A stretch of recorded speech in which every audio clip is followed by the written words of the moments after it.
Alright, it's that time of year again. It is time to make my annual predictions for what Cedar Fair will be adding at all of their parks in 2017. I've done this for the past few years, and it's always fun to make predictions to see what we could possibly be seeing at some of these parks.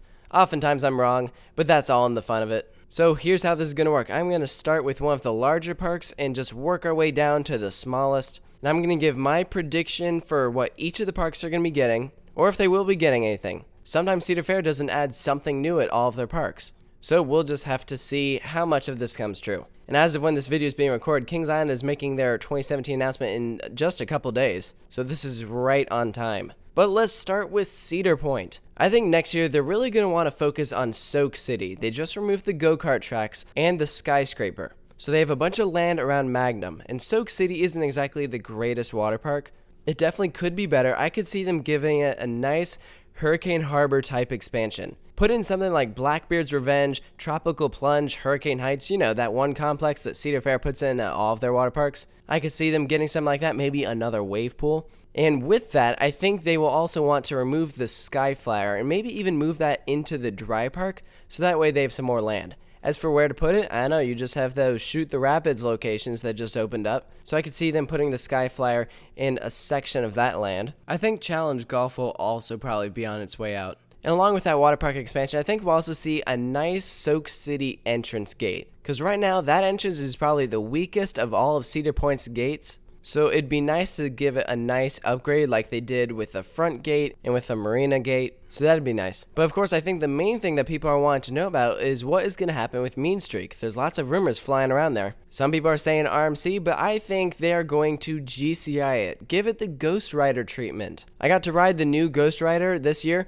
after GCI redid it, and it is so much better. So smooth. It's great. Mean Streak's layout isn't terrible. If you just smoothened it out, had GCI work their magic, it would not be as bad as it is now. Now let's go to Kings Island. It is plain and clear that they're getting a roller coaster next year. The one everyone's talking about is something from GCI, a brand new wind roller coaster, something like Prowler. And this would go in that huge plot of land that they're opening up. There is tons of construction. It is in full swing. And right now the current idea for a theme is people are saying something like a lumberjack theme. I could see that happening. Or a theme to some sort of monster living in the woods. And I think it will use the layout that was leaked. I don't think Kings Island was messing with us. I think that is the real layout. And I think this is definitely going to be one of the largest additions going to Cedar Fair Park next year, if not the largest. Now let's go to Canada's Wonderland. I think they'll probably be getting something like Mass Effect or Plants vs. Zombies. They'll go in their action theater. And I don't think that they're going to be the only park to receive one of those. I think that will also go to King's Dominion. Now, I've experienced now Plants vs. Zombies and Mass Effect, and to me, Mass Effect was without a doubt the better experience. I thought Mass Effect was awesome, Plants vs. Zombies was okay. Now let's go to Carowinds.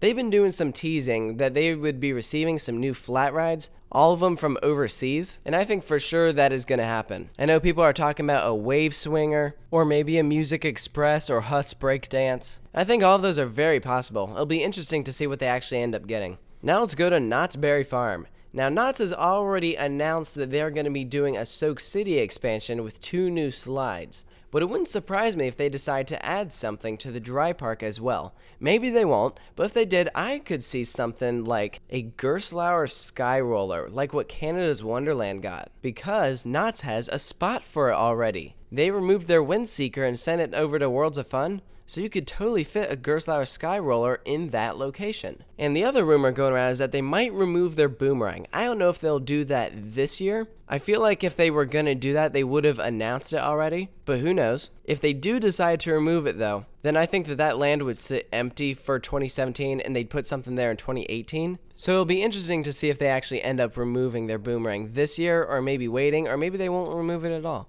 Now let's talk about Dorney Park. Now this is a tough one.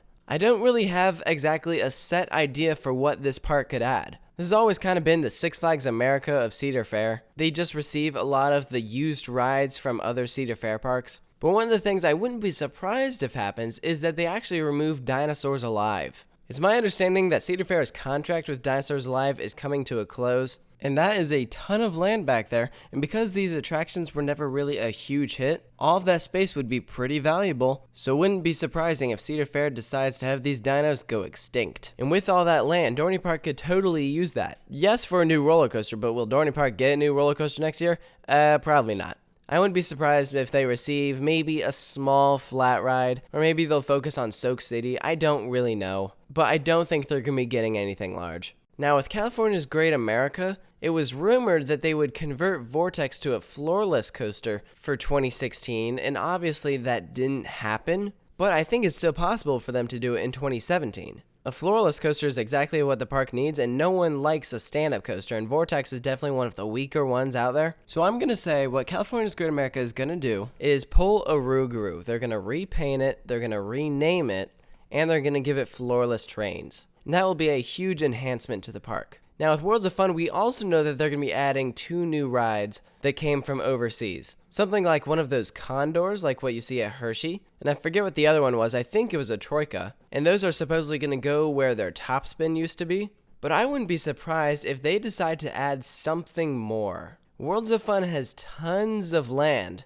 and they haven't added a new roller coaster since Prowler. So call me crazy, but Cedar Fair is used to adding a major steel coaster every year, and we know that wooden coaster is going to Kings Island, and when they've added a wooden coaster before, they've also added a steel coaster in the same year. So if they're going to add a steel coaster somewhere in the chain, I think it would go to Worlds of Fun, and it would be a launched B&M wing coaster. Worlds of Fun needs a launch coaster, and a wing would be a perfect fit, and Cedar Fair's contract right now is with B&M, and so if Worlds of Fun were to get this new roller coaster, it would be exactly what that park needs. So I'm going to say that if Cedar Fair is going to add 2 roller coasters next year, it's going to be Kings Island and Worlds of Fun. Now, Valley Fair, I think we'll also see something like a Gerstlauer Sky Roller. I could see them putting it in the helix for a wild thing that is such a large helix and there's nothing in the center of it. It's my understanding that they could put a ride there, and something vertical like a Sky Roller would totally work. Or maybe they'll pull a King's Dominion and get a Mondial Frisbee. I think both of those are very possible, but if they did get a Frisbee, then that would definitely not be able to go in the helix. And finally, we have Michigan's Adventure. I wouldn't expect much here. If Knott's did remove their boomerang, maybe they would send it to Michigan's Adventure. That would be hilarious, because their last coaster was a used SLC, so now they'd be getting a used boomerang. But again, I think that's all dependent on what Knott's decides to do. But for 2016, Michigan's Adventure added a petting zoo. Like, how sad is that? So I wouldn't be surprised if Michigan's Adventure doesn't even add a new ride. They just might go without a new attraction for 2017. It is really sad. So that is it for my predictions for Cedar Fair 2017. Let me know if you agree with me or if you have any other ideas. These were all just my thoughts, but it's not exactly easy to predict a park's future. You have to look at specific trends in the industry and with the chain and with the park. There's a lot to think about, and that's why obviously I'm not going to be right with all of those. Frankly, I'd be surprised if I was right with at least half of them. Parks can be unpredictable, and that is totally okay. So let me know what you think. Post all of those comments below, and make sure to stay tuned for my 2017 Six Flags predictions, which will be coming out very soon.